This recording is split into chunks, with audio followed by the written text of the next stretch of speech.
Our next moderator, Thea James, she is going to lead our must-have fandom panel, which will be very exciting. And as always, put your questions in the chat and we will get to them if we can. Sorry, we're just trying to keep you guys on schedule too. But Thea James is one half of the maniacal duo behind the Book Smugglers. Hi, Thea. An award-winning, Hugo Award-winning sci-fi and fantasy book review blog. Thea is a Filipina American, but grew up in Hawaii, Indonesia, and Japan. She is a full-time book nerd, so are we, who works in publishing at Penguin Random House for her day job and currently resides in Marlborough, New York with her partner and their rambunctious cat. And Thea also has a cookbook called Cooking for Wizards, Warriors, and Dragons. Thea, thank you for being here today and for moderating our final panel. Thanks so much for having me. I'm thrilled to be here. Great. So, hi, everyone. As Kelly said, my name is Thea James, and I'm delighted to be moderating this session, Must Have Fandom Books. So I'm going to introduce our panelists as they come on screen.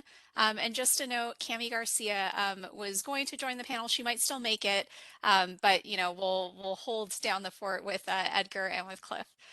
So first up, we've got Edgar Camacho, who is a cartoonist who was born in 1989 in Metepec, Mexico. He has received multiple comic and illustration awards in his homeland, including a prize for Summons Alley and Mexico's first National Young Graphic Novel Award for Onion Skin, and has also built a devoted fan base with his webcomic series Tiras Sin Sentido, Senseless Strips. His new book is Super Trash Clash, available December 13th, 2022 from Top Shelf Productions at IDW. Spoiler alert, it did make me cry at the end. Cliff Chiang is also joining us, and his artwork has been hailed for its fluid and confident storytelling and sweeping line work and nuanced style. Graduating from Harvard University with a joint degree in English Lit and Visual Arts, he worked in editorial at Disney Adventures magazine, love that magazine, and Vertigo DC Comics before making the leap into freelance illustration. Paper Girls, the Eisner Award-winning series he co-created with writer Brian K. Vaughan, has been adapted for Prime Video. I've only caught the first few episodes, but I'm already sucked in and love it. Cliff lives and works in New Jersey, and his new work is Catwoman Lonely City, available as a graphic novel on December 13th, 2022 from DC Comics. So thank you so much for joining, Edgar and Cliff. It's wonderful to be here with you. So why don't we start with an introduction and an icebreaker? So I'd like you to tell the audience a fun fact about yourself and share one unpopular fandom opinion. So for example, I'm Thea. I'm currently writing a Beetlejuice themed cookbook, which means I've watched more Beetlejuice than you can possibly imagine, and it's been awesome. And my unpopular opinion is episode 1, The Phantom Menace, isn't a bad movie. So why don't we start with you, Edgar? All right. Well, I'm Edgar Camacho, and my fun fact is that I like the end of the TV show Lost. I think it's a good ending. I love it. And what was the other question? I'm sorry. Well, I think you've wrapped it all into one. I think that's an unpopular fandom opinion. Yeah. But yeah, anything else you want to share about yourself? And I like to hear 8-hour podcast. That is intense. Very cool. Yeah. Cliff, how about you? Hi, I'm Cliff Chang, and despite drawing Paper Girls, I do not know how to ride a bike at all. So, which made drawing all those bicycles kind of tough. Unpopular fandom opinions. Wow, I don't know. I mean, I feel like maybe all my opinions on fan stuff are kind of unpopular. I think that's kind of the cool thing about it is like everybody's got their own weird little bugaboo about something or other that sets them off. So I'm blanking for the moment, but if I come up with something, I'll let you know. All good. Great. So why don't we talk a little bit about each of your new works? So Edgar, why don't you go first? Tell us a little bit about Super Trash Clash in your own words. Yeah, this is my second top shelf book. I'm this is a book for children, most for it, but the teenagers can also have something to read there. And this is a book about nostalgia, about a lot of Easter eggs, about it's a story about a girl who her mother bought her a video game, you know, and this video game is just the worst video game ever, but she did it with the best intentions, and the girl exchanges for another one that she really wants, and then try to get it back, and that's the story of the book, you know. And it's set it on the 90s. It's a lot of nostalgia, a lot of emotions, and the kids, the younger readers, will find a fun adventure, and the other ones like me, you know, will find a good memories back in time where you have to blow into the cartridge to make it work, even if it is worse for the catches to do that. And I think that's resume my recent book. That's great. And yes, the blowing into the cartridge, it was magic every time. I firmly believe that worked. So love to see it in the book. Cliff, why don't you tell us a little bit about Catwoman? Catwoman Lonely City takes place in Gotham City 10 years after Selena Kyle has been sent to prison. She gets out and comes back to a Gotham that's very changed. It's very heavily policed and very gentrified. And she's, upon her release, she's trying to pull off perhaps the biggest heist of her career, which is breaking into the Batcave in order to solve the mystery of Batman's dying words. Really good pitches, guys. So this is the fandom panel. So I want to talk a little bit about fandom and how it intersects or influences your work. So Edgar, your book is very clearly an ode to video game fandom, right? You've got the arcade tokens, the blowing, and the cartridge. Encounter Champions 2, which I think is Street Fighter 2, but awesome. So why don't you tell us a little bit about your experience with fandom and how important that was in your writing? In video games, I always have the I'm not, I was the Nintendo kid, you know. I always have these consoles of Nintendo, and then but I always have them, you know, a little bit not on time, you know. When the N64 was out, I have the Super Nintendo. When the GameCube was out, I have the N64. So I was a little bit behind of everyone with this, but I when I play these video games with my brothers, with my friends, I find a place where I was really happy, you know, where I can play for hours, you know, discovering these words. And in my book, in this book, I try to recollect all that memories, you know, with all that Easter eggs, you know, like you said, this game was a Street Fighter 2, you know, this was what we all wanna play in those times, you know, in the arcade machines. It was all about fighting games, and then it was all other gender. But in those days, in fandom, I love that, you know, go to that gate and having friends in there and play hours there. And my mother go and find me there, and she was, you know, and that's it. You know, I like to I love video games, and I try to put that on the book. It definitely came through and it was very nostalgic. And also Street Fighter 2 is kind of universal, I feel like. In Indonesia, we had it too, and it was in the arcade, and I was like, all right, let's go. So Cliff, same question over for you, your relationship kind of, or the work reading Catwoman, I'm super impressed by it, right? Like there's this blend of vulnerability and like kind of the steel tensile strength that is Selena Kyle. Tell us about your intersection with fandom and being a Selena Kyle fan or Batman overall.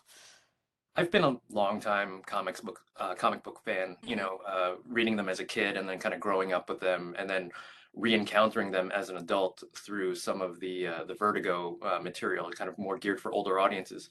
And I think what I've taken away from it is that, everybody is, a fan of something. And with Catwoman, I've tried to embrace all of her different incarnations. We know the character through so many different venues. There's the TV show from the 60s, there's the movies, and then there's the cartoons, and then the books. And, you know, with Catwoman Lonely City, Selena is older And what I'm trying to do is sort of embrace all of that and say, like, these were all facets of her career at some point. And, just have this kind of all encompassing, view of fandom where, you might like this phase of her publishing history or that, and it's all good. And, trying to bring that all together in a way, it kind of makes her a fuller character, like, that she's been different in different parts of her life, the way we all are. No, absolutely. And she does feel fuller. I really love the justice that you do her in your book. So that's Thank great. you.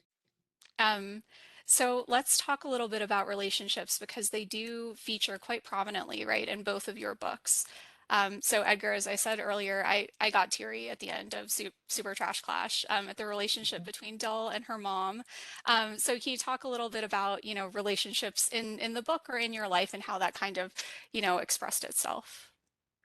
Yeah, my work always deals with everyday life, everyday stories, very close to everyday, like taking the bus, laundry, all that stuff. And in this book, it was a story that happened to me in my childhood with my brothers. It was based on a real story. My mom bought us a game that we didn't like it, so we changed it for another one. And I always had to live with that, with that sense of doing something wrong because we don't appreciate the how much effort our parents do for us. Like having your games, to make you a little happier. So that relationship with my parents, it's always been there, and it's part of the book. It's like a tribute to those days when you just was a teenager or a kid who doesn't give anything. Like, I don't care, I just want to play, leave me alone, all kind of things. And it's like make paces, like reconciliation with that relationship with your parents, with your brothers, because yeah, it was I was a little bit like a mean kid, a bad kid, like I don't appreciate how much my family do for me until I was older, and that's something I want to put on the book. It definitely came through loud and clear, so it was beautiful. So Cliff, same question, and then I'll introduce Cami afterwards.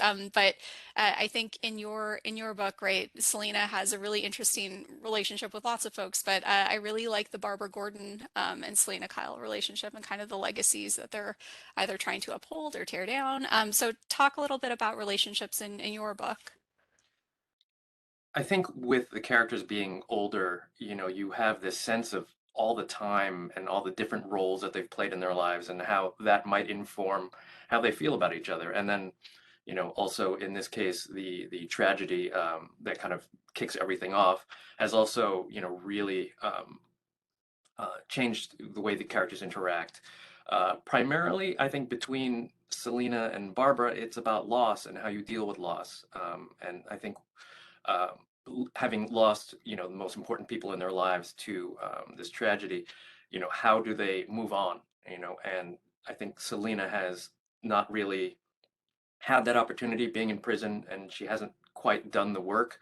Whereas with or the opportunity to do the work. Whereas for Barbara Gordon, having lost her father and Dick Grayson, she's been having to deal with that, having lost her mobility as well. Like, she's been through a lot, and I like contrasting the two and seeing how someone who has perhaps had a better support network, maybe had some really good therapy, is able to come out of that stronger and in a different way from Selena, who's perhaps more focused on her own sadness and maybe a little bit of revenge on her mind as well. Yeah, absolutely. And Cami, welcome. I'm so glad you could join us. So hi everyone, this is Kami Hi. Garcia. Cami, do you want to tell us a little bit about your book and your take on John Constantine? So, John Constantine is obviously a challenging character to write for a YA appropriate audience because he can't smoke or drink or, use tons of foul language or make, a lot of substance abuse decisions that are not appropriate. Probably not for adults either. So in this take, in my book with Isaac Goodhart, instead of making bad, life decisions in that way, John is making bad magical decisions. He still has the same canon. His father's a famous magician, but he lives with his mother and his stepfather, who's also a magician. And basically, he's just graduated high school, and they want him to go to the United States to study with a very prestigious female magician, and kind of as like an apprentice. And he, like all 17-year-olds, thinks he knows everything, and he does not need to do that. And he, he already knows about magic. And instead, his best friend, Veronica, who lives in the US, who comes to the UK once a year, it's summer, and she is the drummer for a punk band that just lost its frontman. And she wants John to come and do like a summer tour, punk, like a local tour. And so he basically pretends he wants to go meet the magician so he can get to the US, and then meets the magician, offends her, and goes on to go to basically I'm probably way older than everyone here. All the art's incredible. All of the places that they play, all the shows are based on the interiors of real punk clubs from the 90s. And then they kind of start this punk tour, but they also get their hands on an occult book and dabble in magic that is way above their pay grade with disastrous consequences. And it really affects Veronica, who is literally his ride or die best friend. And so, I was a teacher for 17 years before I became a writer. I was a reading specialist, and I actually wrote my Teen Titans series for struggling readers and libraries. I designed that whole series. So like the first two books you can read in either order, because I always had kids telling me that they couldn't read some of my series because the first book was always checked out. So with this one, I wanted to still write to the same type of audience, but it feels a little older because, with the Teen Titans TV shows, I get like 7-year-olds who come up with the Titans books because they've watched Go. And like they're clutching them, and I don't even know if they can really read them. But so Gabriel and I work on that series. Gabriel Piccolo and I work on that series with that in mind, where Constantine is edgier and feels a little older. And after he makes this terrible choice that affects his friend, which, as we all know as adults, it's way better if you do something terrible that affects you than someone else you care about. I tell teens, Isaac is so incredible. I'm like, the book is about, rock, like punk music and, hot teenagers and like partying. But what the book is really about is how to come back how to right your wrongs and come back from a terrible decision, how to make things right with other people, how to ask for help. Constantine gets in a situation that is so hard for him, and he really doesn't even have the skill set to deal with it.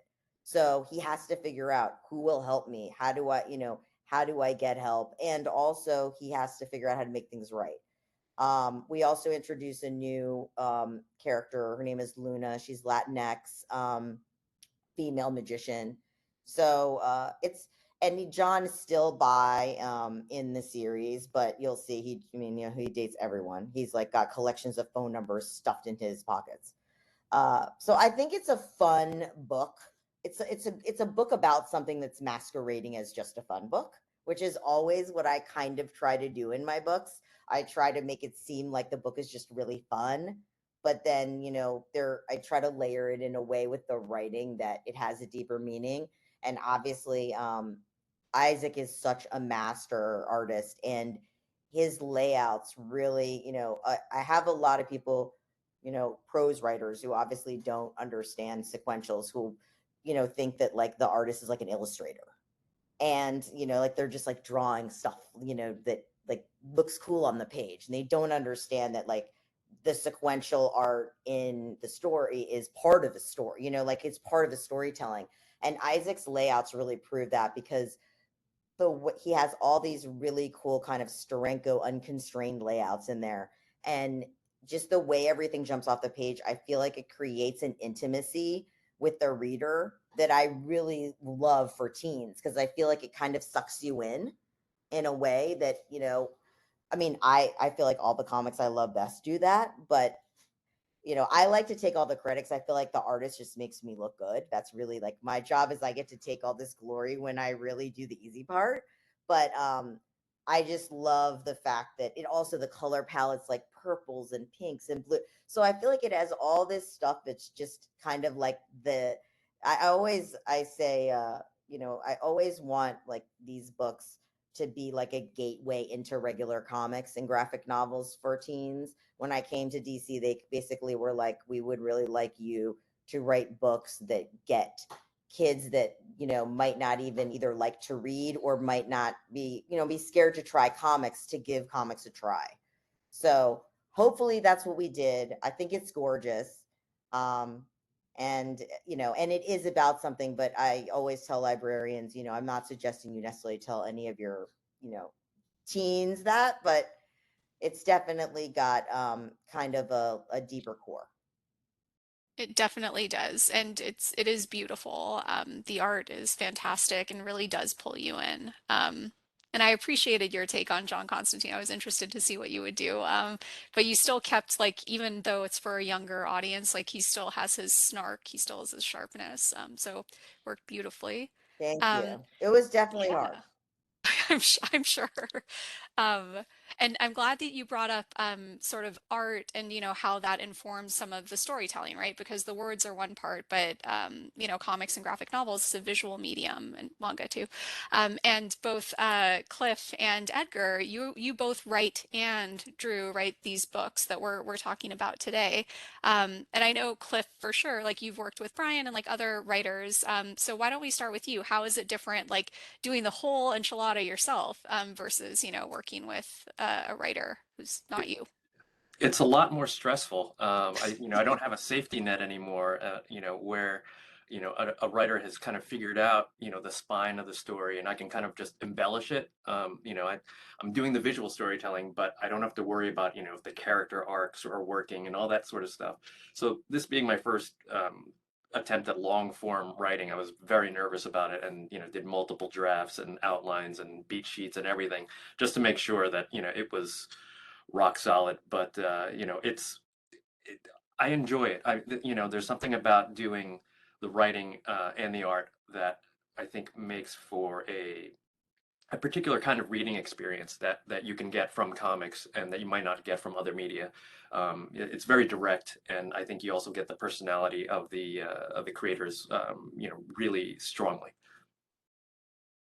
Yeah, and Edgar, over to you. Same thing because you're writing and illustrating as well. And I don't know if you've worked with like a writer for the format before, but tell us a little bit about your process and how that kind of works.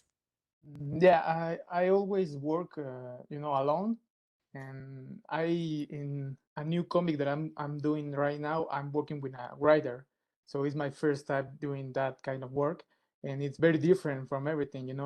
It's just like I'm sitting and figuring out the pages and everything, and I don't have to worry like you said, and about the character arc, about the plot, all these things. But in this book, I do everything, the writing and the art. And I think in my process, I think I express myself drawing, than writing with words. So I try to put a lot of sequence without dialogue, because I think for me, I express myself better like that, where entire scenes where no one says one word, just a lot of pages with just drawing. And I feel very comfortable doing that.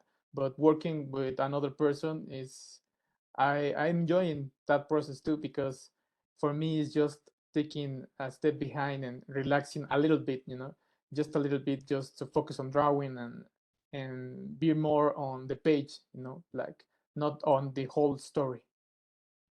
No, absolutely. Very similar with cookbooks. I have a chef and I just write the introductions and give her the concepts, and I'm like, okay, you're really doing the magic here. So all good. All right, I know we're almost at time. So just one last question for everyone. Is there a fandom that you haven't written about yet that you would really like to. And why don't we start with Kami this time? Well, I've written for X-Files, which became canon. I've written for DC. I would say that the Buffy people are really missing out, like that they have not contacted me. It is like my favorite thing, and I would kill it. I would kill it with Buffy. So I think Buffy's like my secret favorite fandom. Love it. Got to get is it Dark Horse now? I'm not sure where the license is, but we got to get those people on the I phone. think there's a different one for the pros, but I know Dark Horse. They did the run of the comics that I love. Like Yeah, I really love. agreed. That was the A plus. So let's go, Cliff. What about you? Fandom you haven't done yet? It's probably the book that brought me back into comics when I was in college. So I'd love to do something in the Sandman universe. Oh my gosh. Speaking of Netflix DC. show, Hopefully Yeah. DC's listening. They should definitely snap him up. yes, DC overlords. And Edgar, how about you?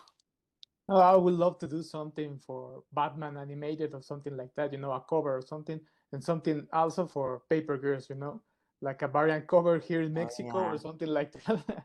I would love to do that. That sounds great. Amazing. I expect to see all of these things happen. So, um, excellent. And I mean, I think that brings us right at time. So thank you so much, everyone, for joining. This was really great, and highly recommend every single one of these books. They were all fantastic. Thank you. Thank Yeah, we you. had Thank so you. many great comments in the chat. What a fun program this has been. I think you guys really were the best way to end this with so many fun little snippets about your work and about all of our characters that we love and seeing them in different lights. And Thea, thank you for all your great questions. Cami, we're glad you got to join us. It couldn't have gone better. So thank you all so much. We are looking forward to your works that you do, your works that are going to come out in the future. And thank you all so much for joining us today. This was so fun.